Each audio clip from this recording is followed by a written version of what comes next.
سلام دوستای عزیزم، امیدوارم که حالتون هر جا که هستید خوب باشه. ما تو ادامه ویدیوهای کیش میخوایم یکی از بهترین تفریحات کیش رو بهتون معرفی کنیم. پاراسل یکی از تفریحات خیلی خوب جزیره زیبای کیشه که اومدید اینجا میتونید بیاین و از پاراسل یا تفریحات آبی دیگه استفاده کنید. اینجا ساحل مارینا هستش و بهتون این منظره پشتم که نشون بدم می‌بینید که چقدر زیباست. ما الان میریم به پاراسل و حالا قیمت و اون نکات لازم و چیزهای دیگه هم بهتون نشون میدیم. پس بزن بریم.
اینجا کلوپ دریایی ناتیلوس، یکی از بهترین کلوپ‌های دریایی توی کیش که ما می‌خوایم پاراسل رو از اینجا بریم.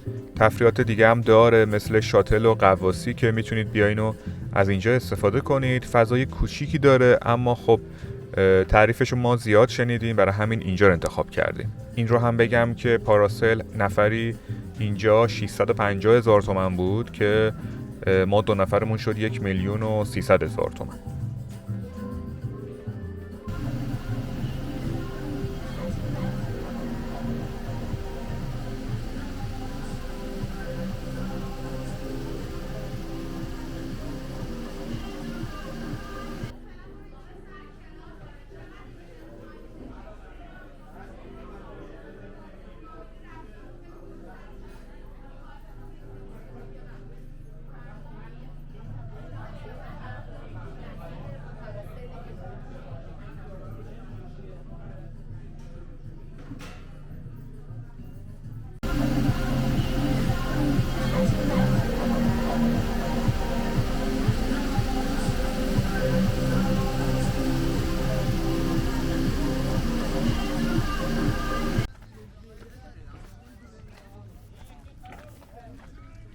ما الان داریم میریم سوار قایق بشیم و بریم برای پاراسل بعد 1 ساعتی که وایسادیم تا نوبتمون شد.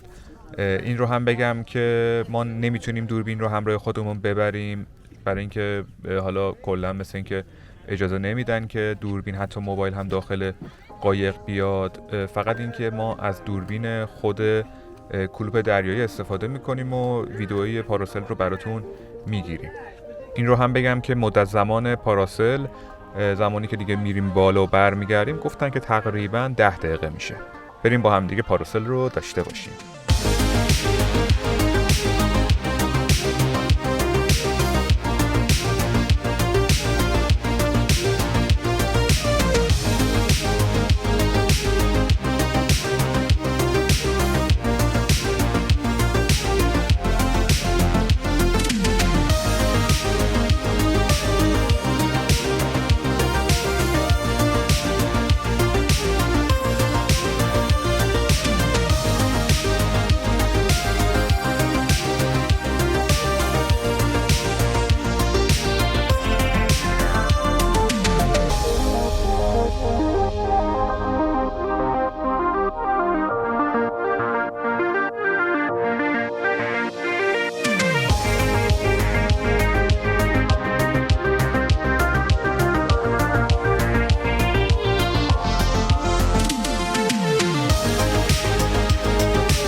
خب دوستای عزیزم، ما بعد پاراسل سواری که واقعا تجربه خیلی بی‌نظیری بود، اونم بر روی خلیج فارس زیبا، اومدیم به مجموعه مارینا پارک که تقریبا میتونم بگم 5 دقیقه بیشتر فاصله نداره تا کلوپ دریای ناتیلوس. اینجا چند تا رستوران داره و یه فضای خیلی خوبی هم کنار ساحل داره که فوق‌العاده است و گفتیم که بیایم اینجا. گشنمون بود، گفتیم یه غذایی هم اینجا بخوریم جاتون خالی و اینکه ویدیو رو هم تموم کنیم.